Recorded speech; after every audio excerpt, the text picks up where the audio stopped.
केशवं कृष्ण दामोदरम् अच्युतं केशवं कृष्ण दामोदरम् रामनारायणं जानकी वल्लभम् रामनारायणं जानकी वल्लभम्।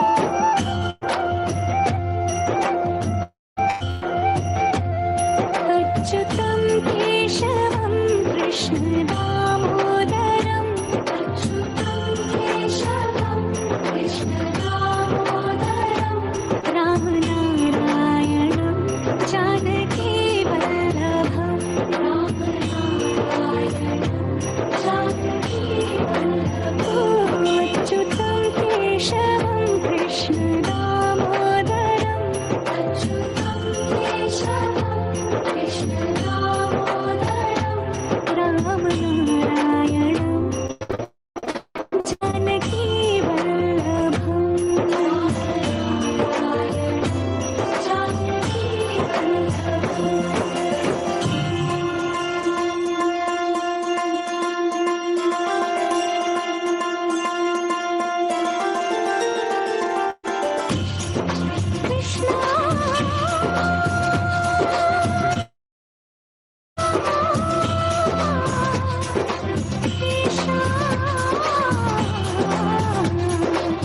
कृष्ण हे श्याम श्याम हे गोकुल नंदन प्यारे कान्हा कुंज कुंज में कृष्ण खेलते नित्य निरंतर प्यारे कान्हा कृष्ण कृष्ण हे श्याम श्याम हे गोकुल नंदन प्यारे कान्हा कुंज कुंज में कृष्ण खेलते नित्य निरंतर प्यारे कान्हा रास राधिका संग खेलते गोप गोपियाँ सारे लीन हो रहे मंत्र मुग्ध है सारे। अच्युतं केशवं कृष्ण दामोदरम् रामनारायणं जानकी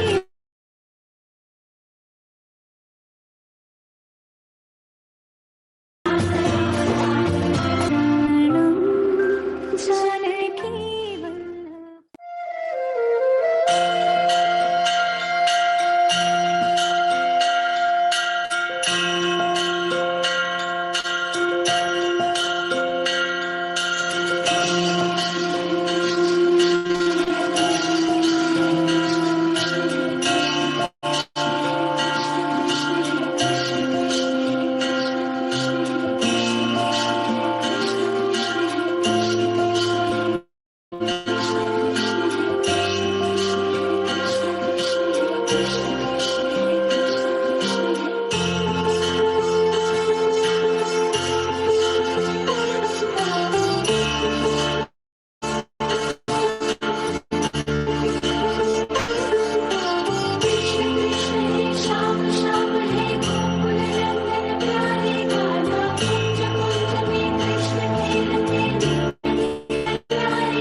अच्युतं केशवं कृष्ण दामोदरम् अच्युतं केशवं कृष्ण दामोदरम् रामनारायणं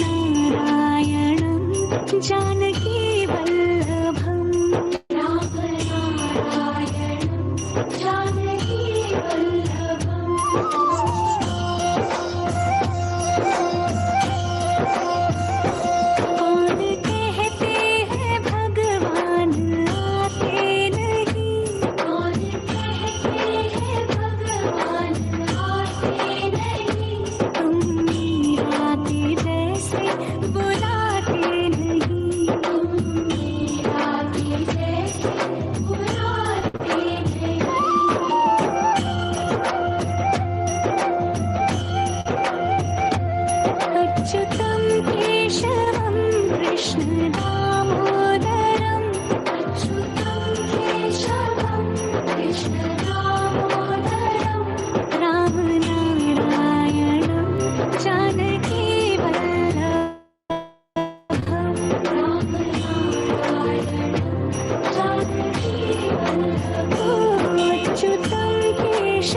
कृष्णाय वयं नुमः।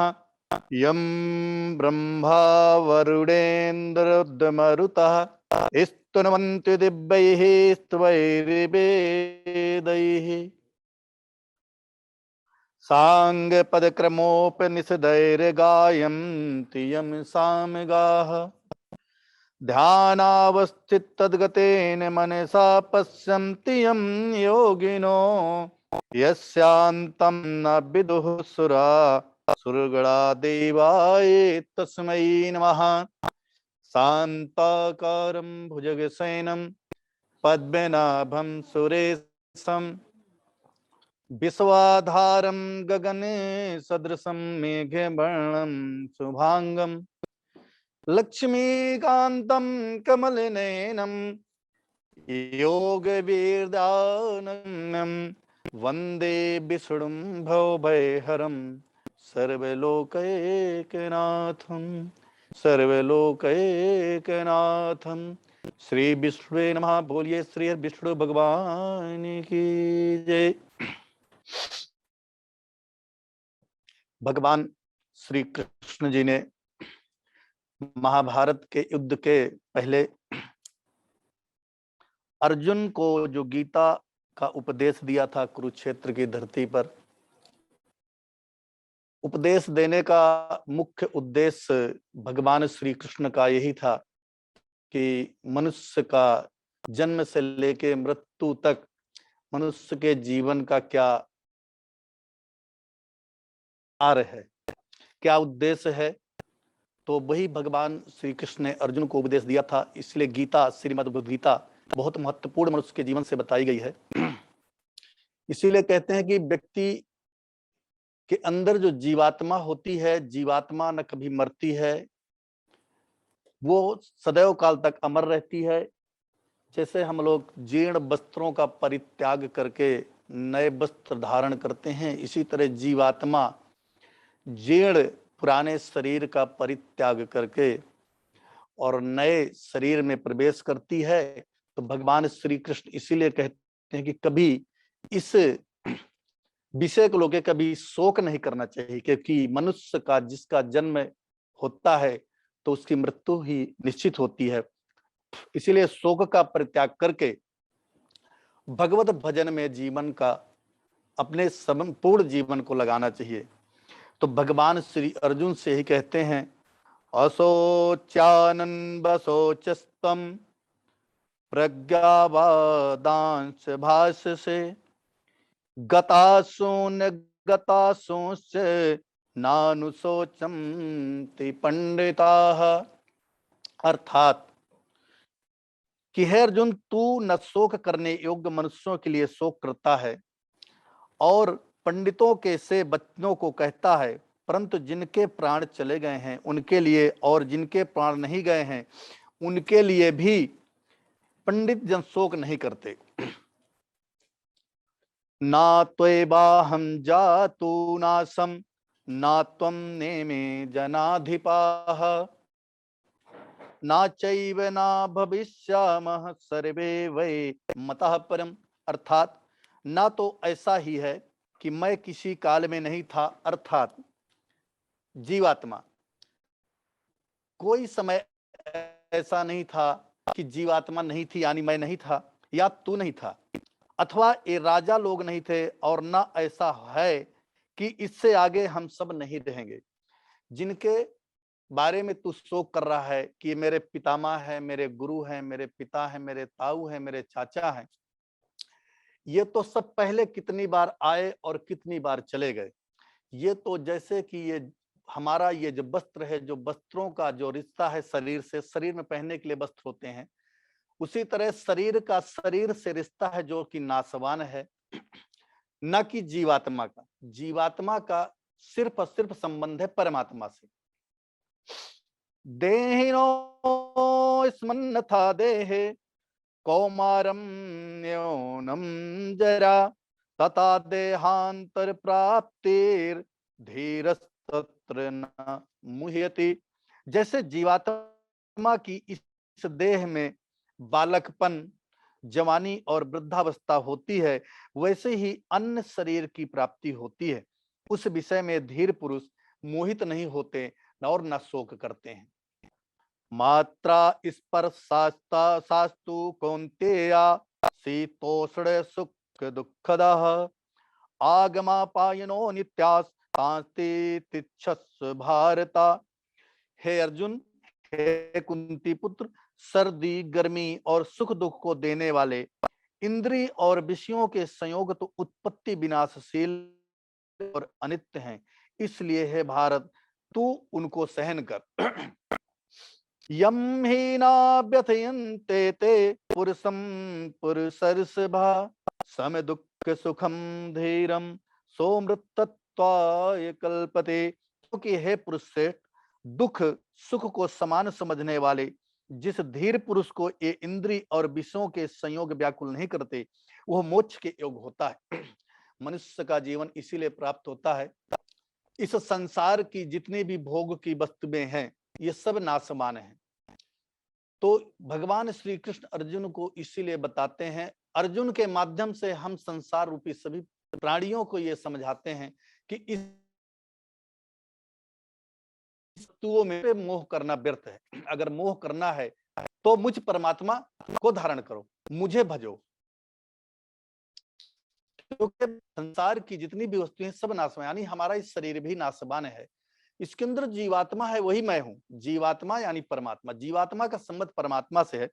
नासतो विद्यते भावो ना भावो विद्यते सतः उभयोरपि दृष्टोम तस्त्वायनयोस्तो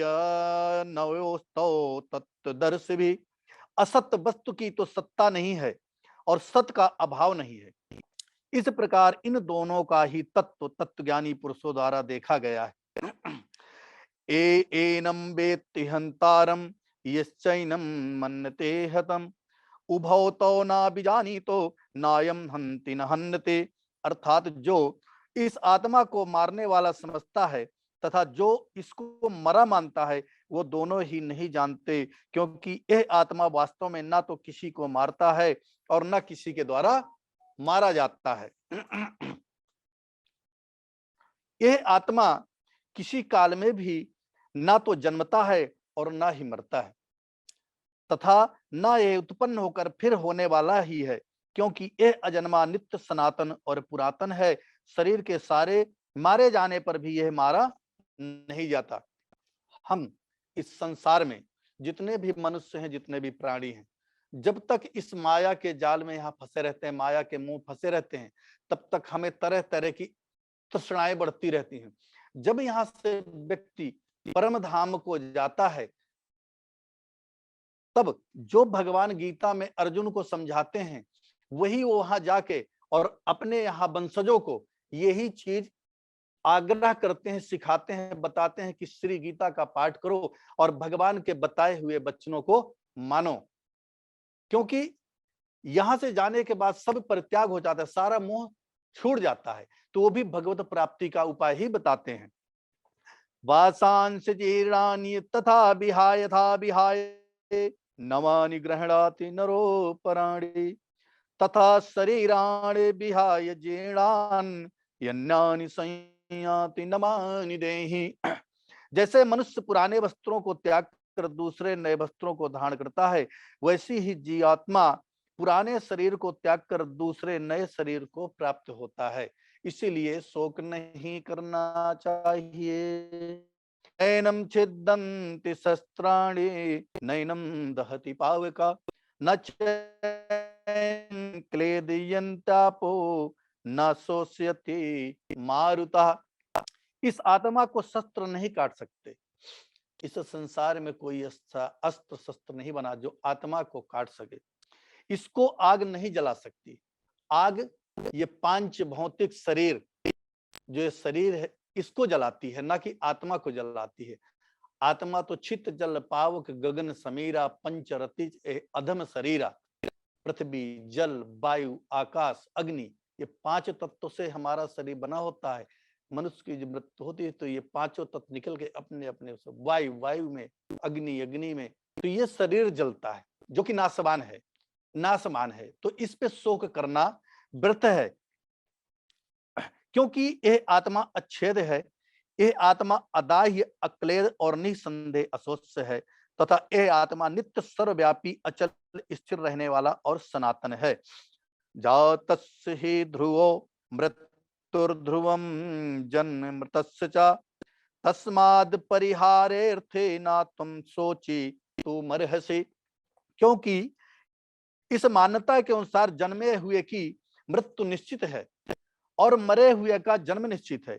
इससे भी इस बिना उपाय वाले विषय तू शोक करने के योग्य नहीं है। भगवान श्री कृष्ण अर्जुन को बताते हैं, अव्यक्तादीनि भूतानि व्यक्त मध्यानि भारत अव्यक्त निधनानि वै तत्र का परिदेवना। हे अर्जुन, संपूर्ण प्राणी जन्म से पहले अप्रकट थे और मरने के बाद भी अप्रकट हो जाने वाले हैं, केवल बीच में ही प्रकट हैं। फिर ऐसी स्थिति में क्या शोक करना है।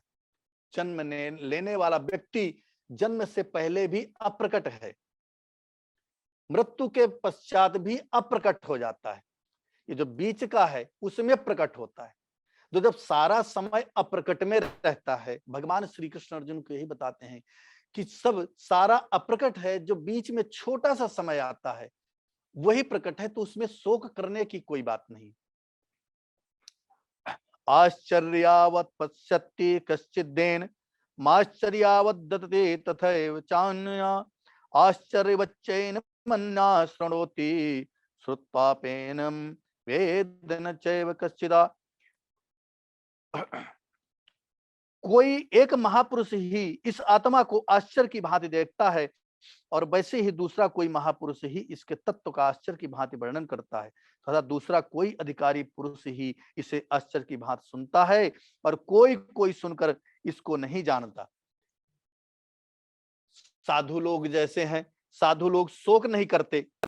तानि सर्वाणि संयम में युक्तया सेत मत्परा बसे ही यस्रेन्द्रियाणि तस्या प्रज्ञा प्रतिष्ठिता। इसलिए साधक को चाहिए कि वह उन संपूर्ण इंद्रियों को बस में करके समाहित चित हुआ मेरे परायण होकर ध्यान में बैठे, क्योंकि जिस पुरुष की इंद्रियां बस में होती हैं उसी की बुद्धि स्थिर हो जाती है। विहाय कामान्या सर्वान् पुमांश्चरति निःस्पृहा निर्ममो निरहंकारा सा शांति मधि गच्छति। जो पुरुष संपूर्ण कामनाओं को त्याग कर ममता रहित, अहंकार रहित और स्पृहा रहित हुआ विचरता है, वही शांति को प्राप्त होता है, अर्थात वो शांति को प्राप्त होता है। जो मनुष्य संसार के भोगों का परित्याग करके, यानी कहने का तात्पर्य है कि अपने इंद्रियों को बस में करके किसी वस्तु के बस में न होना, स्त्री, पुरुष, धन, वैभव, यश, कीर्ति, किसी के बस में न होना, सब परमात्मा का प्रसाद मान के, ये सब परमात्मा ने दिया हुआ है हमें भोग करने के लिए। हम मनुष्य का तन पा के जन्म लिए हैं, तो भोग करने पे इस भोग में हम इस भोग के बस में ना हो, इसको अपने बस में रखें। जैसे बहुत से लोग ऐसे होते हैं ना कि बहुत से लोग शराब पीते हैं, कहते हैं शराब के बगैर मैं नहीं रह सकता, तो ये बस हो गया कि उसके बस में हो गया। नहीं, ऐसा नहीं है। संसार की सभी भोग की वस्तुएं अपने बस में रखना चाहिए। कर्मेंद्रियाणि संयम्य यायास्ते मनसा स्मरन् इंद्रियार्थान विमूढ़ात्मा मिथ्याचारा सौच्यते। जो मूढ़ बुद्धि मनुष्य समस्त इंद्रियों को हठ पूर्वक ऊपर से रोककर मन से उन इंद्रियों के विषयों का चिंतन करता है, वो मिथ्याचारी अर्थात दंभी कहा जाए। जैसे बहुत से मनुष्य हैं कि नहीं, हमने तो सब बस में कर रखा है, सिर्फ मैं परमात्मा को ध्यान करता हूं, बाकी संसार का ध्यान नहीं करता। ऊपर से अवंदर से इंद्रियों के बस में है, अंदर से सब कुछ करता है, उसको दंभी पुरुष कहते हैं, कपटी कहते हैं। तो भगवान कहते हैं कि मुझे ऐसा मनुष्य बिल्कुल प्रिय नहीं है। भगवान कहते हैं, क्या कहते हैं, निर्मल मन जन सो मोहि पावा अमोहि कपट छिल छिद्र न भावा। निर्मल मन जन सो मोहि पावा। जिस व्यक्ति का, जिस जीव का निर्मल मन है, निर्मल मन जन सो, वही व्यक्ति मुझे पा सकता है, वही मेरे चरणों की मेरी भक्ति पा सकता है। अमोहि कपट छल छिद्र न भावा। मुझे जिसके अंदर कपट है, छल है, छिद्र है, दंभ है, उस व्यक्ति को मैं कभी पसंद नहीं करता, वो मेरी भक्ति कभी प्राप्त नहीं कर सकता। और इस धरा में, इस मृत्यु लोक में जो व्यक्ति मेरी भक्ति नहीं प्राप्त कर सकता, जिसके अंदर मेरी भक्ति नहीं है, वो इस 84 लाख योनियों में भटकता रहेगा। अब बार बार नरक लोक का गामी होगा। जन्मत मरत दुसह दुख होई। गोस्वामी बाबा ने रामचरितमानस में लिखा है, जन्मत मरत दुसह दुख होई। जन्म और मृत्यु के समय जीव को इतनी अत्यधिक पीड़ा होती है कि जैसे कि 1000 बिच्छू एक साथ किसी को डंक मारे, वो दर्द होता है। तो वही जीव को जन्म के समय जब जीव जन्म लेता है और जब जीव जाता है तो वो दर्द होता है। उस समय जीव भगवान से प्रार्थना करता है, क्योंकि जन्म के समय जीव माँ के गर्भ में होता है तो वहां साक्षात उसको नारायण के दर्शन होते हैं, परमात्मा के। और जीव वहां परमात्मा से प्रार्थना करता है कि हे प्रभु, मुझे जल्दी से जल्दी इस नरक लोक से निकालो, क्योंकि माँ के गर्भ के अंदर क्या होता है, खून मांस विष्टा, और क्या होता है। माँ तीक्ष्ण वस्तु खाती है, तीखा पदार्थ खाती है, अत्यधिक गर्मी में रहती है, अत्यधिक सर्दी में रहती है, तो उससे 1000 गुना ज्यादा उस जीव को प्रताड़ित होना पड़ता है। तो तड़फड़ाता है वहां और परमात्मा से प्रार्थना करता है और परमात्मा को देखता है कि मुझे जल्दी इस यहाँ से निकालो। और मैं प्रतिज्ञा करता हूँ, संकल्प लेता हूँ कि मैं यहां से निकलने के बाद मैं कोई ऐसा कृत्य नहीं करूंगा जिससे मुझे दोबारा इस नरक लोक में आना पड़े। पर समय आने के पश्चात जैसे जीव बाहर आता है, जब माँ के गर्भ के अंदर रहता है जीव, तो उसको परमात्मा के दर्शन होते हैं, उसके नेत्र खुले होते हैं, परमात्मा की प्रार्थना करता है। पर जब जीव बाहर आता है, जैसे ही वो बाहर आएगा, वैसे सब कुछ उसके आंखों के सामने अंधेरा छा जाएगा, उसकी आंख बंद हो जाएगी और कुछ क्षण के लिए वो 3 बार मुंह से बोलेगा, कहां कहां कहां। ये 3 शब्द जीव बोलता है जब धरती में जन्म लेता है, तो 3 बार वो बोलता है कि कहां कहां कहां। और इन्हीं शब्दों के साथ पुरानी जो यादें हैं वहीं पे समाप्त हो जाती हैं कि मैं कहां था, भगवान के दर्शन होते थे, और इससे अच्छा तो वही था, यहाँ तो सब कुछ अंधेरा है। और हम इस धरती में मनुष्य लोक मृत्यु लोक में मनुष्य उत्साह मनाना शुरू कर देते हैं कि बालक का जन्म हुआ, बालिका का जन्म हुआ। पर जीव बहुत कष्ट भोगता है उस समय जो है। तो भगवान बोलते हैं कि हे अर्जुन, जो पुरुष मन से इंद्रियों को बस में करके अनासक्त हुआ समस्त इंद्रियों द्वारा कर्म योग का आचरण करता है, वही श्रेष्ठ है। देवान भावयतानेने ते देवा भावयन्तु वा परस्परम भावयन्ता श्रेया परम वाप्सता। तुम लोग इस यज्ञ के द्वारा, भगवान कहते हैं कि प्रजापति ब्रह्मा ने कल्प के आदि में यज्ञ सहित प्रजाओं को रचकर उनसे कहा कि तुम लोग इस यज्ञ के द्वारा बुद्धि को प्राप्त हो, और ये यज्ञ तुम लोगों की इच्छित भोग प्रदान करने वाला है। मनुष्य का कर्तव्य बताया गया कि धरती पे जन्म लेके यज्ञ करो, यज्ञ से हवन करोगे, देवताओं को आहुति दोगे, भगवत भजन करोगे, भगवत चर्चा करोगे, भगवत कीर्तन करोगे, तो देवता लोग प्रसन्न होंगे। देवता जब प्रसन्न होंगे तो देवता लोग जल की वृष्टि करेंगे, देवता जल की वृष्टि करेंगे तो अन्न का उत्पाद होगा। जब अन्न का उत्पाद होगा तो आप सारे जीवों का, प्राणियों का भरण और पोषण होगा। जब तक अन्न नहीं उत्पन्न होगा, अन्न का उत्पाद नहीं होगा, तो भरण पोषण नहीं होगा तो जीव मृत अवस्था में फिर पहुंच जाएगा। तो इसलिए हर मनुष्य को यज्ञ करना बहुत आवश्यक है। माता पिता की सेवा ये भी एक यज्ञ है, परोपकार करना ये भी यज्ञ है, गरीबों की मदद करना ये भी यज्ञ है। ये सब यज्ञ की श्रेणी में आते हैं। कागभूषण जी से गरुड़ जी ने पूछा था कि इस धरातल में सबसे बड़ा दुख क्या है और सबसे बड़ा पुण्य क्या है, सबसे बड़ा पाप क्या है, सबसे बड़ा सुख क्या है। तो कागभूषण जी ने बोला था कि परहित सरिस धर्म नहीं भाई, पर पीड़ा सम नहीं अधमाई। परहित सरिस धर्म नहीं भाई, दूसरे का हित करना, इससे बड़ा कोई पुण्य कार्य नहीं है इस मृत्युलोक में मनुष्य के लिए। दूसरे का हित करना, परहित सरिस धर्म नहीं भाई।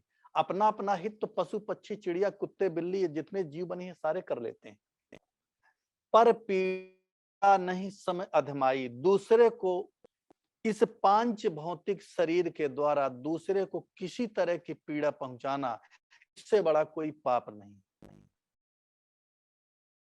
और राम नाम सुखदाई, राम नाम से बड़ा कोई सुख नहीं है। हरे राम हरे कृष्ण, इससे बड़ा कोई सुख नहीं है। और दरिद्रता से बड़ा कोई दुख नहीं। तो अगर सच्चा सुख मनुष्य को चाहिए तो हरे राम हरे कृष्ण का भजन व्यक्ति को करना चाहिए। हमेशा हमारे लिए मनुष्य के जीवन में सुबह और शाम, शाम और सुबह 24 घंटे होते हैं। 24 घंटे में रात्रि शयन में पूरी रात्रि आदमी सो के निकाल देता है, सुबह से दिन में अपनी दिनचर्या में निकाल देता, भगवत भजन के लिए समय नहीं मिलता। तो भगवान कृष्ण अर्जुन को यही बताते हैं कि तू सब कुछ त्याग करके सभी धर्म का त्याग कर दे, और सभी धर्म का त्याग करके तू सिर्फ मुझे अपना ले, मेरा भजन कर। तेरे सारे दुख, सारा शोक, तेरा सब कुछ मैं खत्म कर दूंगा और अपनी शरण में तुम्हें ले लूंगा। भगवान यही कहते हैं अर्जुन से। सर्वे धर्मा परित्यज्य मामेकं शरणं व्रजा, अहम त्वा सर्व पापेभ्यो मोचिष्यामि मा शुचा। संपूर्ण धर्मों को अर्थात संपूर्ण कर्तव्य कर्मों को मुझ में त्याग कर तू केवल एक मुझ सर्वशक्तिमान सर्वाधार परमेश्वर की शरण में आ जा, मैं तुझे संपूर्ण पापों से मुक्त कर दूंगा, तू शोक मत कर। भगवान अर्जुन के माध्यम से हम सभी मनुष्यों को ये कहते हैं, सर्व धर्म परित्याज्य, सभी धर्म का परित्याग कर दो। हम हिंदू हैं, हम सिख हैं, मुस्लिम हैं, ईसाई हैं, कुछ त्याग कर दो, एक मुझे भज ले, मेरी शरण में आ जा। सर्व धर्म परित्याज्य मामेकं शरणं व्रज, मेरी शरण में आ जा, मैं तुझे हर तरह के शोक से मुक्त कर दूंगा, हर तरह के दुख से मुक्त कर दूंगा। जब व्यक्ति के अंदर इस धरातल में किसी प्रकार का कोई दुख, किसी प्रकार का शोक ही नहीं रहेगा, तो उससे महान कोई व्यक्ति नहीं होगा, उससे बड़ा सुखी कोई व्यक्ति नहीं होगा। भगवान यही बताते हैं अर्जुन को, अर्जुन के माध्यम से हम मनुष्यों को। तो त्यक्त्वा कर्म फलासंगम नित्य तृप्तो निराश्रया, कर्मण्डाभिप्रवृत्तोऽपि नैव किंचित करोति सा, नाहि देह भृता सक्यम त्यक्तुम कर्माण्ड शेषता, यस्तु कर्म फल त्यागी सा त्यागी तद्विधीयते। गृहस्थ आश्रम में मनुष्य को रहते हुए किन किन वस्तुओं का त्याग करना चाहिए, किन किन वस्तुओं को धारण करना चाहिए, भगवान ने ही बताया है। निषिद्ध कर्मों का सर्वथा त्याग कर देना चाहिए। निषिद्ध कर्म जैसे चोरी, व्यभिचार, झूठ, कपट, छल, जबरदस्ती, हिंसा, अभक्ष्य भोजन। अभक्ष्य भोजन किसी का भक्षण किया हुआ भोजन, किसी की हत्या करके उसका भोजन, किसी जीव की हत्या करके उसका भोजन, इसका परित्याग कर देना चाहिए। काम कर्मों का त्याग, काम कर्मों का त्याग करना चाहिए। कौन से काम कर्म? स्त्री, पुत्र और धन आदि प्रिय वस्तुओं की प्राप्ति के उद्देश्य एवं रोग संकटात की निवृत्ति के उद्देश्य से किए जाने वाले यज्ञ, दान, तप और उपासना आदि से काम कर्मों का अपने स्वार्थ के लिए नहीं करना चाहिए। अर्थात स्त्री के लिए, पत्नी पाने के लिए, जैसे कि शादी बात कर के ना, शादी हो जाए, हमारी सुंदर स्त्री मिल जाए, उसके लिए यज्ञ करें। सुंदर पुत्र के लिए, धन के लिए, ऐश्वर्य के लिए, सकाम कर्मों को अपने निज स्वार्थ के लिए यज्ञ, तपदान नहीं करना चाहिए। यह स्वार्थ हो गया। यज्ञ, तपदान करना चाहिए, पर कौन सा करना चाहिए? जिसमें निस्वार्थ सेवा हो, जिसमें किसी प्रकार का कोई स्वार्थ ना हो। यह भगवत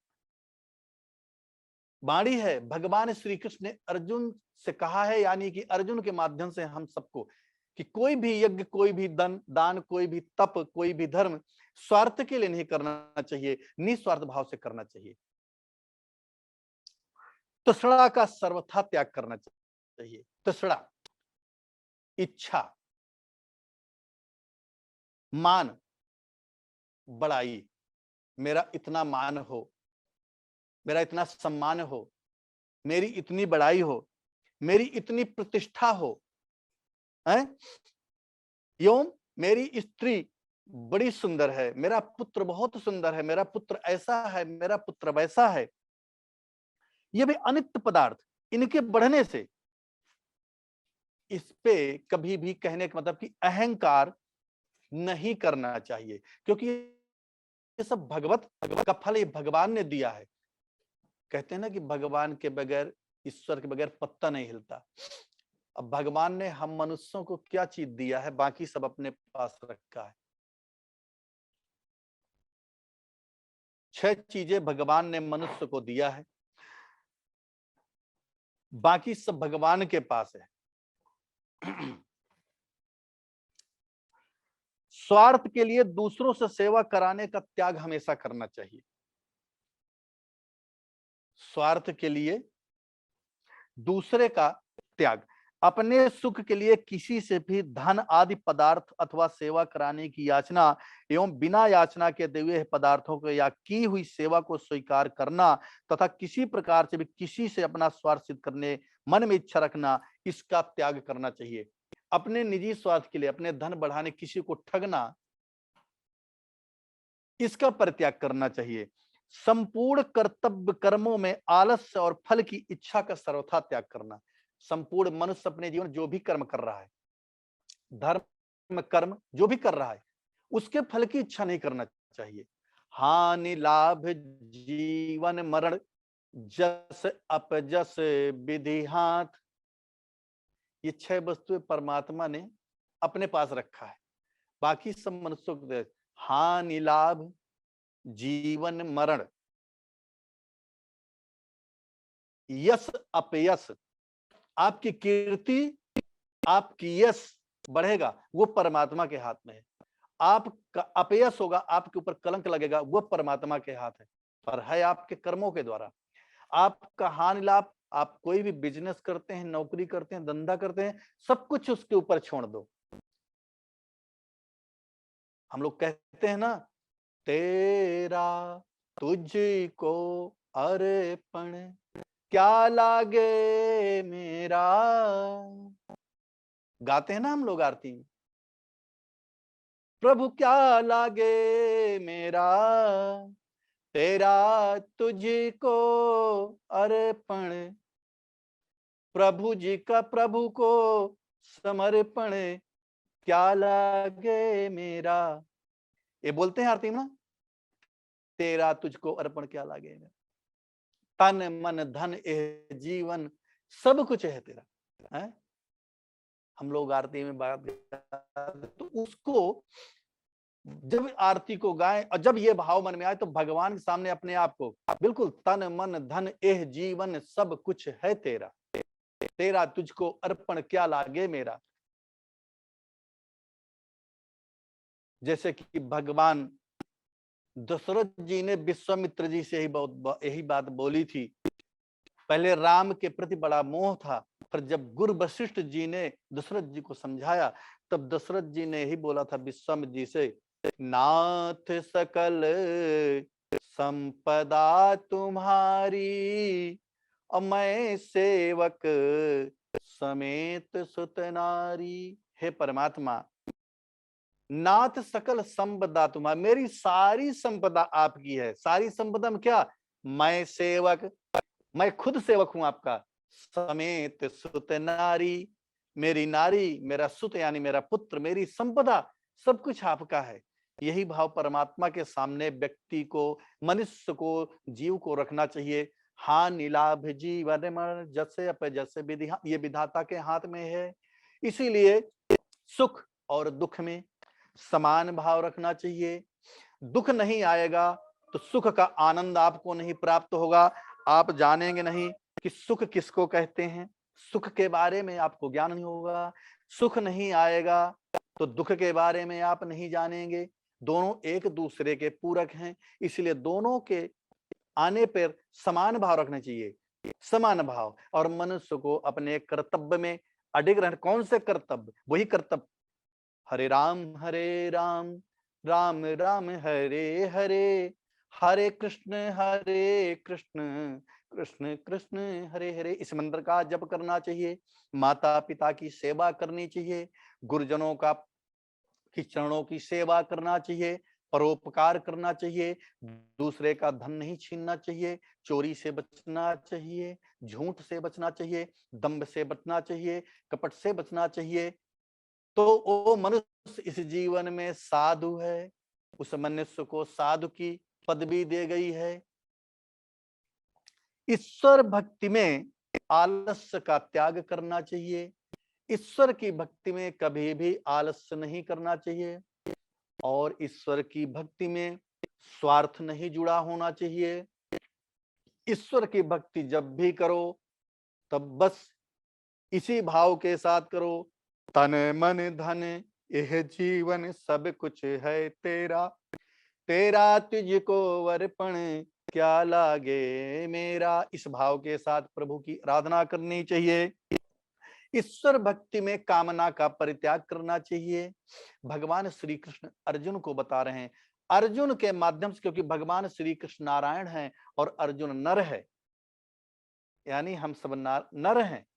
नारायण नर को यानी हमें, अर्जुन को नहीं, अर्जुन एक माध्यम है, हमें भगवान ये बता रहे हैं कि ऐसे ऐसे कर्म करो और ऐसे कर्मों का परित्याग करो तो मेरे परम धाम की प्राप्ति आपको होगी। और जब मेरे परम धाम को आप प्राप्त हो जाओगे तो जन्मत मरत दुसह दुख होई, जन्म और मृत्यु के पीड़ा से छूट जाओगे और 84 लाख जो योनियां हैं, 84 लाख योनियों से मुक्त हो जाओगे। हमारी मनुष्य की आयु है, ऐसे कई योनियां हैं, जैसे वृक्ष है, वृक्ष की 5000 वर्ष की आयु है, पर वृक्ष वो भी जीवधारी है। सर्प की 1000 वर्ष तक आयु है। बहुत से ऐसे कीड़े मकोड़े हैं जिनकी 24 घंटे की आयु है। बहुत से ऐसे हैं कि कई हजार वर्ष तक इनकी आयु होती है। उसमें भटकना पड़ता है, सुख दुख झेलना पड़ता है, और बार बार जन्म मृत्यु, और हर बार जन्म मृत्यु में कष्ट होता है। जीव चाहे मनुष्य शरीर में आए, चाहे किसी भी शरीर को पाए, जन्मत मरत जन्म और मृत्यु के समय उसको बहुत कष्ट होगा। देवताओं के पूजन में आलस्य और कामना का परित्याग करना चाहिए। कभी भी किसी भी देवता की पूजा करने में मनुष्य को आलस्य नहीं करना चाहिए। माता पिता गुरुजन की सेवा में आलस्य कामना का परित्याग करना चाहिए। माता पिता ही इस धरा के देवता हैं। वैसे इस धरा में गौ, ब्राह्मण और कन्या 3 पूजनीय हैं, तो जिनके माता पिता हैं। व्यक्ति कहते हैं, भगवान श्री कृष्ण ने स्वयं कहा है कि किसी धाम, किसी मंदिर, किसी मस्जिद, किसी मठ कहीं जाने की आवश्यकता नहीं है। अपने माता पिता के चरणों की सेवा करते रहो और माता पिता के चरण धो के उनके चरणों का पान करते रहो, तो आपके मनुष्य के, आपके शरीर के अंदर और बाह्य जो भी विकार है ये सर्वदा नष्ट हो जाएंगे। ये अटल सत्य है जी। ये तो भगवत गीता है, इसको तो पूरा सुबह से शाम तक पूरा करते रहो तो पूरा नहीं होगा, पर भगवत की इच्छा जैसे है ना। तो 60 में यज्ञ, दान और तप आदि शुभ कर्मों में आलस्य और कामना का परित्याग करना चाहिए। ये मैं नहीं कह रहा हूं, श्री कृष्ण कह रहे हैं, और श्री कृष्ण के साथ साथ जो मृत आत्मा यहाँ से जाती है वो कह रहे हैं, वो हमें आपको बता रहे हैं। महाशून्य ने उनको प्रेरित किया क्योंकि वो उस जगह पे गए हैं, और वो हम मनुष्यों को, आप वंशजों को, सबको ये कह रहे हैं। आजीविका द्वारा गृहस्थ निर्वाह के उपयुक्त कर्मों में आलस्य और कामना का त्याग करना चाहिए।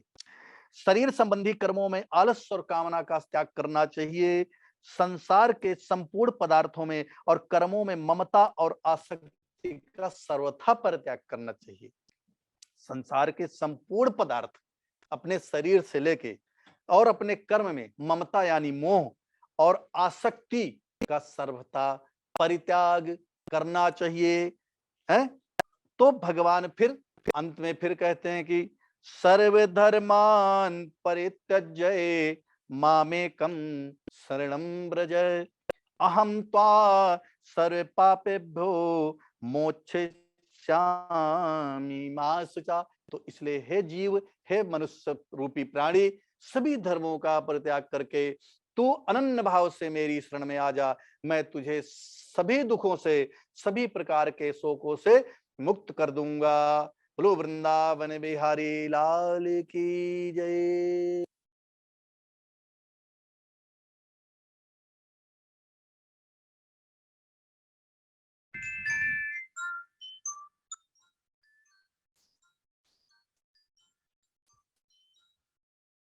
जिंदगी का साथ निभाता चला गया,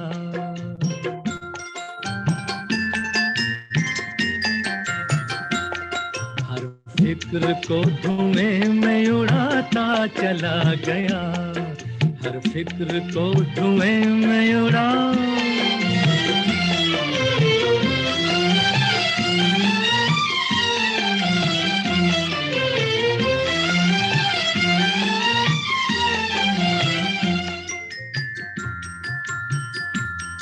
बर्बादियों का सोग मनाना फजूल था,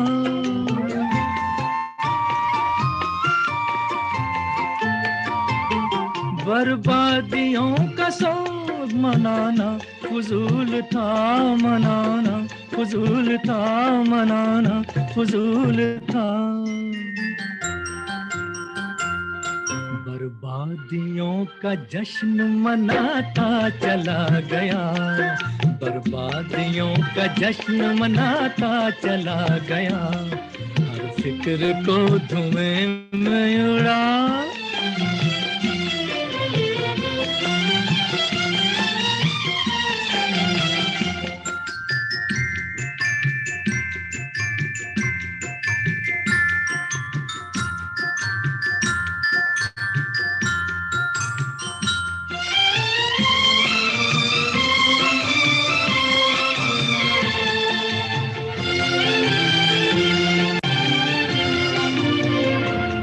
जो मिल गया उसी को मुकद्दर समझ लिया,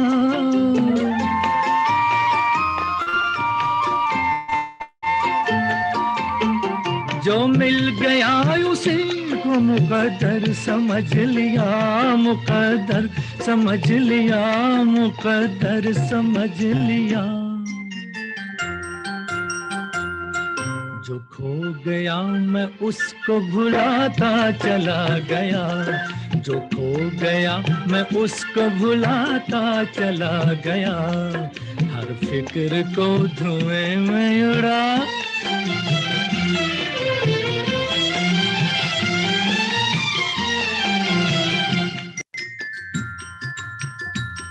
गम और खुशी में फर्क न महसूस हो जहां,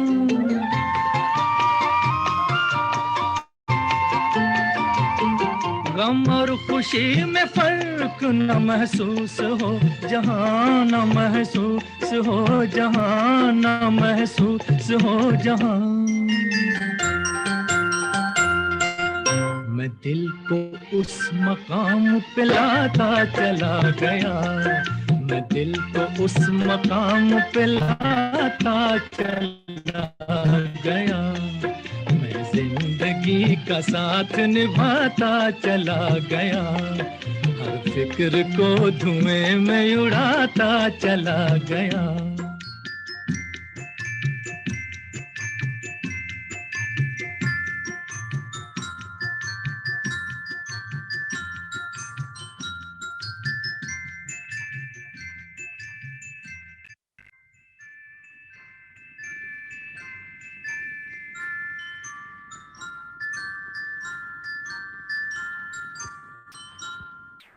मैं जिंदगी का साथ निभाता चला गया,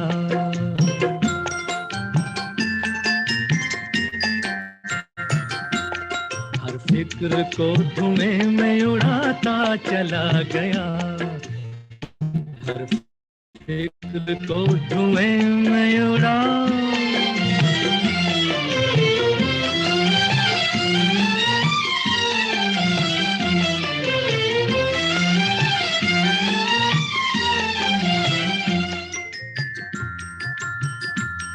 बर्बादियों का सोग मनाना फजूल था।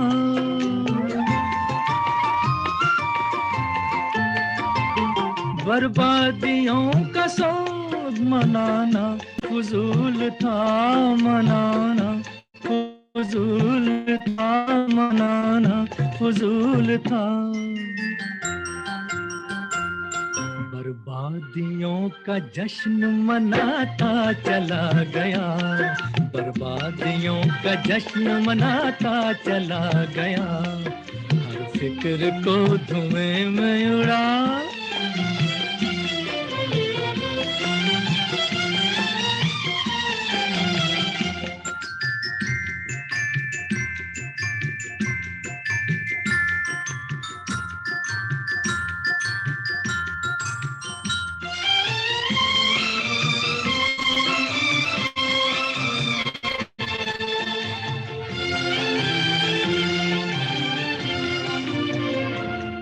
जो मिल गया उसी को मुकद्दर समझ लिया,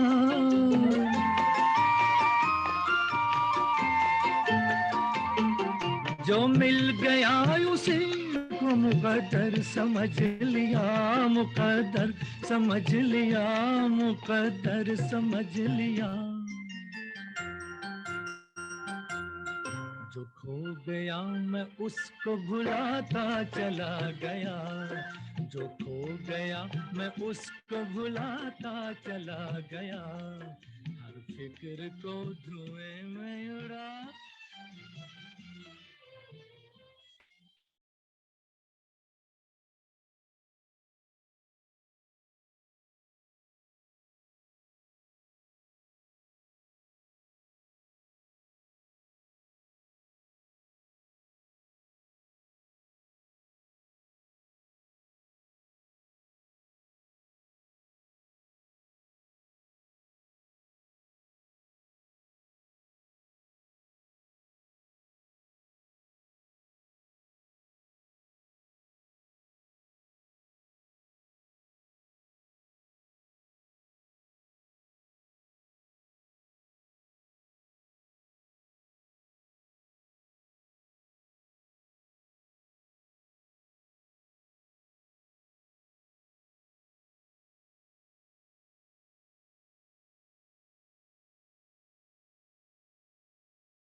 Okay, thank you everybody for joining us. We have time for only a couple of tributes, but first and foremost, I would like to invite Mr. Surinder Wadhwa, my father's oldest friend, who would like to say some words for it. Surinder uncle? Yeah. Hari Om, everyone. Can you hear me? Can you hear me? Yes, we can. Hari Om, everyone. What a wonderful tribute to my dear friend. And I would like to add a few words. And Kailash and I have been friends for over 75 years. Our families knew each other from Multan days, and his parents were very popular with my father and his siblings. I had the opportunity of meeting his mother before she passed away in 1946, I think, and his father, who passed away after partition in 1948 or 49. And thereafter, Kailash came to Amritsar and lived with us for many months. And he merged into our family of 5 brothers. All of us used to compete for his attention because he was so charismatic, he was jovial, he was competitive, and he excelled in studies, in sports, in music, in cards. In everything he did, he was very passionate. It was amazing that he lived in Hindu College hostel in Amritsar, and in their annual competition of games, he won all the games, all 17 prizes he had, including table tennis, badminton, carom board, and even Ludo. He enjoyed his sports. He excelled in table tennis. He became an Amritsar table tennis champion, and he was ranked in India. And we all used to love spending time with him.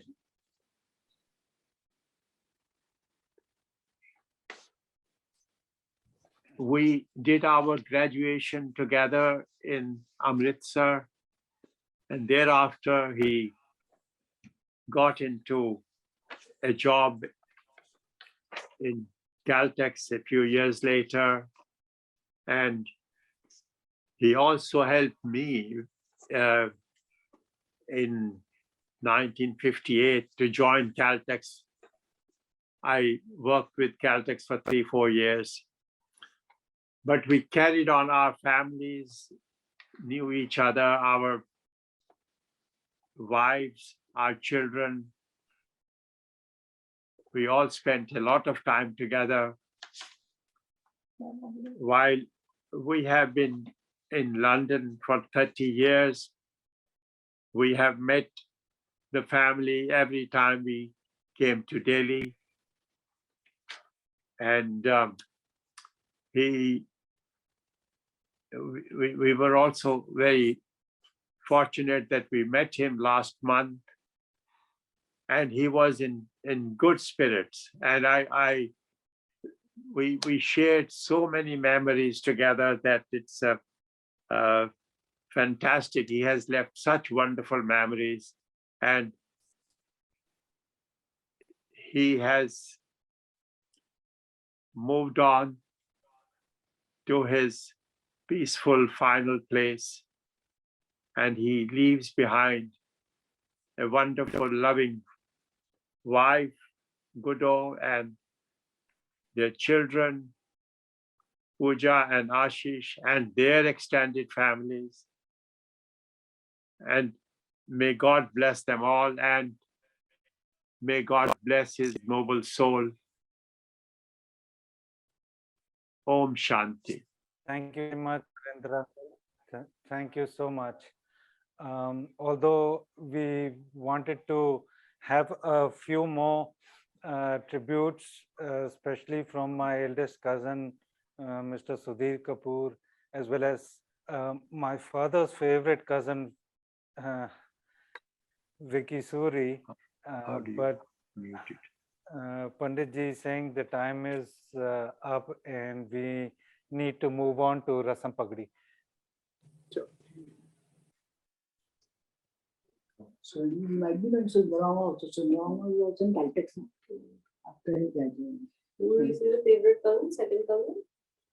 You were supposed to speak, yeah? नहीं सुरेंद्र पुरी कोई और बेटा इनका cousin इसका cousin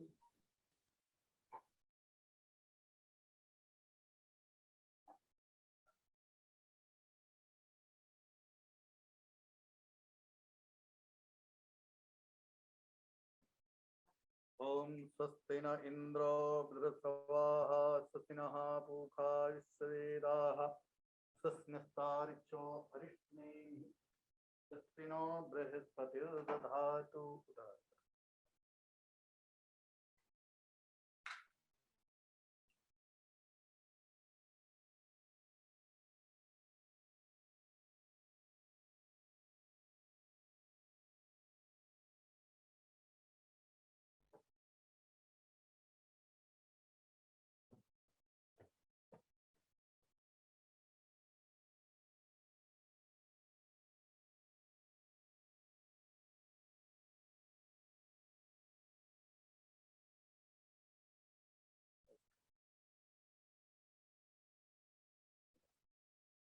हाथ लगाओ। ओम सहस्रशीर्षा पुरखः सहस्राक्षः सहस्रपात सभूमगुं तत्तत्वा ततष्टदशाङ्गुलं पुरुष एवेदगुं सर्वं यद्भूतं यद्भाव्यम् उतामृते शेषानो जदन्नेनातिरोहति एतावानस्य महिमातो जायांश पूरकः पादोस विश्वाभूतानि त्रिपादस्यामृतं देहि त्रिपादोद उदयपुरकः पादोस्य भवत् पुनः ततो बिक्वं व्याक्रामत शासनासने अभि ततो विराड जायद विराजो अधिपूरकः सजातो अत्यर्पश्चात् भूमथो पुराः तस्माद्या सर्वभूतः संभृतं प्रखदाज्यम् पशुस्तांचक्रे वायव्या नारण्या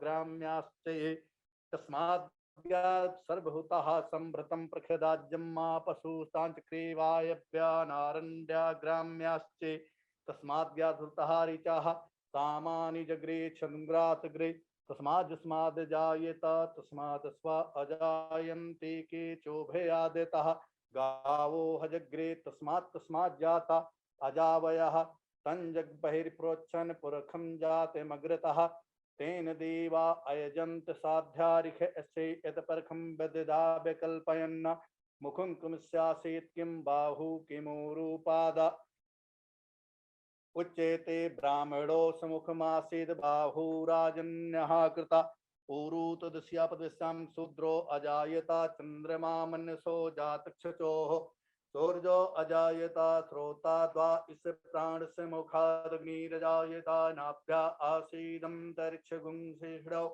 द्यौः समवर्तता पद्भ्यां भूमिर्सहा श्रोता तथा लोकाम् अकल्पयन्ना यतपुरुषेण हविका देवा यज्ञमतन्नदा वसन्तो स्यासीदाजं ग्रीषित महाशरद्भिः सप्तास्यासन परधिस्त्रिः सप्तसन्दाः कृताः देवा कन्माना अभग्नं पुरखं वसुम् यज्ञेन गमजन्त देवस्तानि धर्मार्थमान्या सन्नाते हनाकं महिमानः सजन्द यद्पूर्वे साध्या संत देवाः।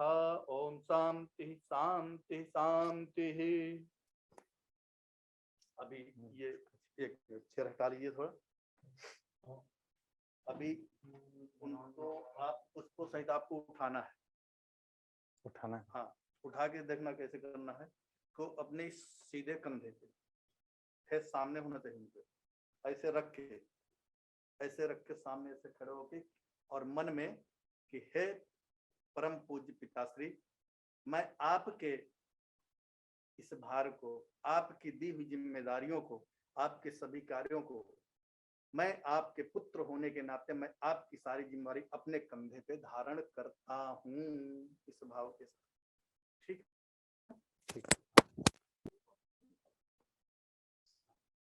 सीधे कंधे ऊपर कंधे गए। हाँ हाँ भैया एक फोटो ले लीजिए। अच्छा, और मन में ये धारणा करते हुए दोनों हाथ लगा लीजिए, दोनों हाथ। हाँ, कि गृहस्थ जीवन की सारी जिम्मेदारियां आपके पुत्र होने के नाते मैं आपकी सारी जिम्मेदारियां अपने कंधे पे धारण करता हूं। आप मुझे शक्ति और आशीर्वाद प्रदान करें जिससे कि मैं इस गृहस्थ जीवन को आपके बताए हुए सन्मार्गों पर चलूं और सारी जिम्मेदारियों को सही ढंग से निभा सकूं। रख दीजिए। अब थोड़ा पुष्पांजलि अर्पित करेंगे, पुष्प लेके ना, ऐसे दोनों हाथ से लेके थोड़ा। हाँ, नायना सुगंध विस्पाणी था कालोद्भवानी चा पुष्पांजलमया दत्तम ग्रहणम परमेश्वरा। बस हो गया। आप सब लोग एक एक करके आप भी आ जाइए पुष्पांजलि अर्पण करके। ठीक है ठीक है ठीक है ठीक। दोनों हाथ से हमारा रखा रहने दो, आप लोग एक एक जन करके पुष्पांजलि आ जाए। ये हो गया बेटा तुम्हारा।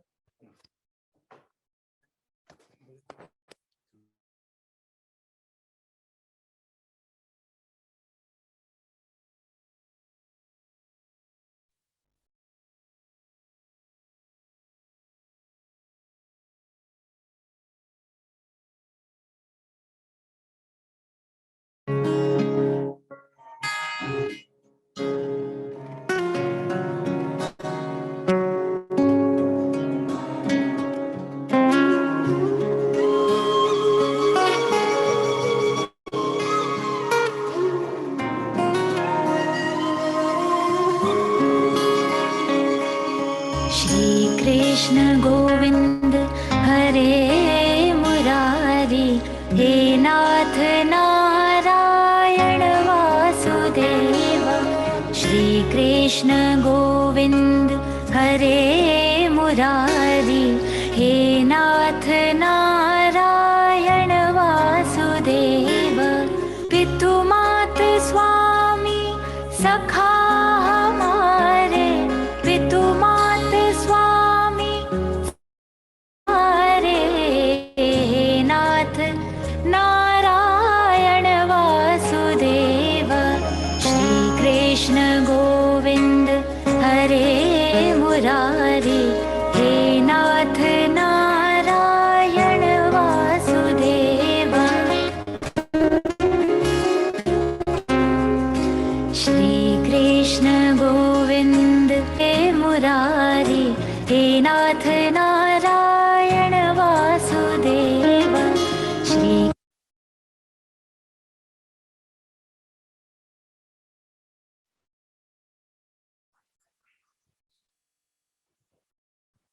Thank you, everybody. Thank you very much for joining us in our prayers. Thank you very much. Bye-bye.